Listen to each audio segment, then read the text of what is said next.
Hello, my name is Drenda Jackson.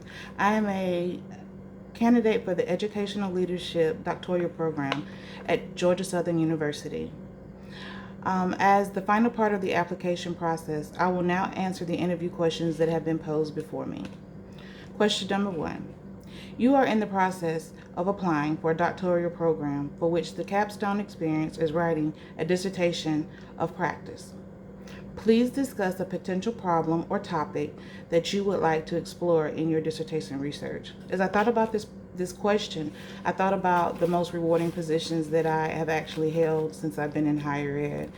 And the initial position was my position as a retention counselor at Albany Technical College.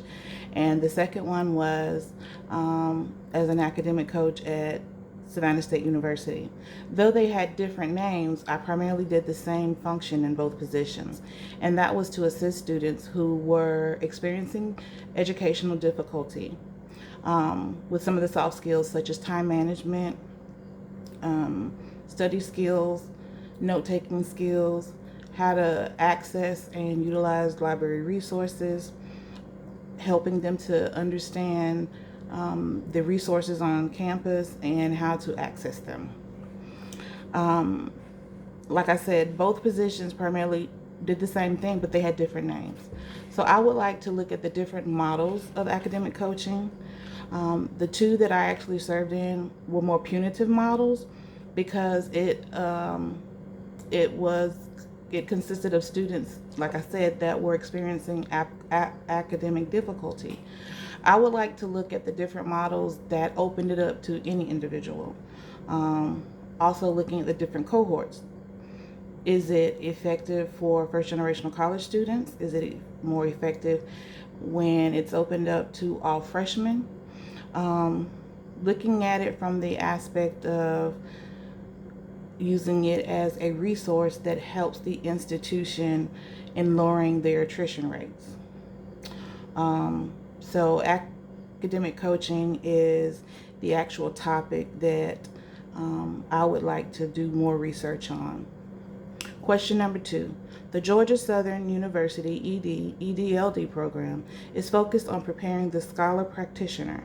How does or will being a scholar practitioner inform your current or future work as a scholar leader? When you think about a scholar leader, I think about being able to connect the theory, the practice, and learning all together in my field. I will be able to apply the knowledge that I gain from different aspects of educational reform in order to make more informed decisions in how to serve my students. I think about gaining an arsenal of knowledge. And so in gaining that arsenal of knowledge, I will be able to make more informed strategic plans as we move through the educational process from year to year. And lastly, I think I would be able to apply the knowledge of past trends to see if they're resurfacing and if they're being re-implemented, and what were the strategies that worked with former trends, and what strategy would work best during this time in order to work through the educational process as well. Question number 3. Please explain what strategies you would use as a self-directed learner in order to successfully progress through the ED-EDL program. As a self-directed learner, one must be highly motivated. You must be able to take full responsibility for your learning. You have to remain focused on what your goals are. You have to realize that learning is not something that happens during that moment. It's a lifelong experience, and you need to be able to apply what you learn to your everyday work experience. You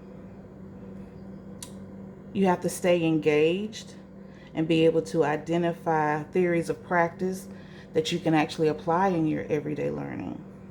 And you have to be organized. You have to know how you learn and find a way to take the material and put it in a format for which you can learn. So if I had to just straight out say the strategies, I would say time management and organization, being self-motivated, taking my learning into my own hands, knowing what the goals and objectives are at all times for my studies, and taking the advantage of challenging myself to learn something every day and to be able to take that information and apply it not only to my current time in education, but also to my future practices as well. Question number 4. How do you apply social justice principles in your work? Please use examples. As the disabilities coordinator at Savannah State University, social justice is a big part of my job. It's my whole job, as a matter of fact. But those students who present documentation that allows them to be identified as a disabled individual under the confines of the American with Disabilities Act, I am the one that has to assure that the reasonable accommodations that they are afforded that will level the playing field and give them equal access to the same education as their peers is implemented. For example, if a student is hard of hearing or deaf, I have to put the measures in place to assure that they have a sign language interpreter in class. If an individual has dysgraphia, I have to assure that the professor in the classroom understands that the student has difficulty writing, and that they are either, if they have an essay that they have to write in class for a test, that they're either allowed to type their assignment or come to the Disabilities Resource Center and have a scribe available for them. This also extends beyond the classroom, such areas as the extracurricular activities. And an example for that would be if an individual is actually